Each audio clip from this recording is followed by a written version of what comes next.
AP ప్రభుత్వానికి AR head constable సంచలన లేఖ రాశారు. లిక్కర్ కేసులో తప్పుడు స్టేట్మెంట్ ఇవ్వాలని సిట్ అధికారులు నన్ను వేధిస్తున్నారు అంటూ ప్రభుత్వానికి సీఎం, డిప్యూటీ సీఎం, డీజీపీకి రాసిన లేఖలో పేర్కొన్నారు. 10 ఏళ్ల పాటు చెవిరెడ్డి భాస్కర్ రెడ్డి వద్ద గన్మెన్గా పనిచేశానన్నారు. లిక్కర్ కేసులో వారు చెప్పినట్లు రాసి సంతకం చేయమని సిట్ అధికారులు ఒత్తిడి చేశారన్న మదన్ రెడ్డి, తనకంటే ముందు విచారణకు హాజరైన కానిస్టేబుల్ గిరి కూడా తాము చెప్పినట్లే విన్నాడని అధికారులు చెప్పారని తెలిపారు. విచారణకు యూనిఫామ్లో వెళ్లినందుకు నన్ను తిట్టారని వాపోయాడు. చెవిరెడ్డి భాస్కర్ రెడ్డికి లిక్కర్ స్కామ్తో సంబంధం ఉందని చెప్పమన్నారని వివరించాడు.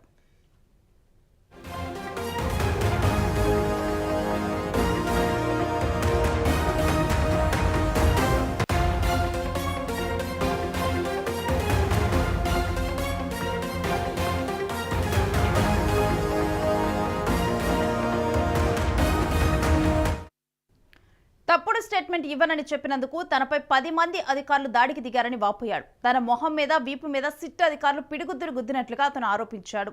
చేతి వేళ్లు వెనక్కి విరిచి తప్పుడు స్టేట్మెంట్ ఇవ్వాలని టార్చర్ పెట్టారని తెలిపారు. సిట్ అధికారుల టార్చర్ని క్షుణ్ణంగా వివరిస్తూ కానిస్టేబుల్ మదన్ లేఖ రాశాడు. సిట్ దెబ్బలతో తాను 6 రోజుల పాటు ఆసుపత్రిలో ఉన్నట్లుగా వివరించాడు. 200 నుంచి 250 కోట్ల డబ్బులు రవాణా చేసినట్లుగా స్టేట్మెంట్ ఇవ్వాలని తను సిట్ అధికారులు వేధించినట్లుగా మదన్ తన లేఖలో పేర్కొన్నాడు. ఇకపై ఒంటరిగా సిట్ విచారణకు వెళ్లేది లేదని లేఖలో మదన్ రెడ్డి స్పష్టం చేశాడు.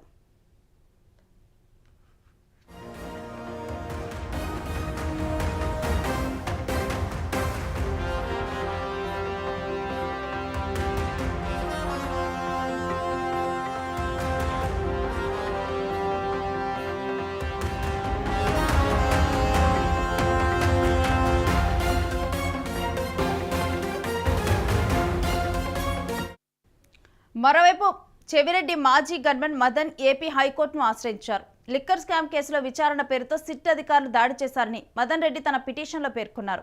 అలాగే స్టేట్మెంట్ ఇవ్వాలంటూ తనపై ఒత్తిడి చేశారని, తాను విచారణకు వెళ్లే సమయంలో న్యాయవాదిని అనుమతించాలని హైకోర్టును మదన్ రెడ్డి కోరారు.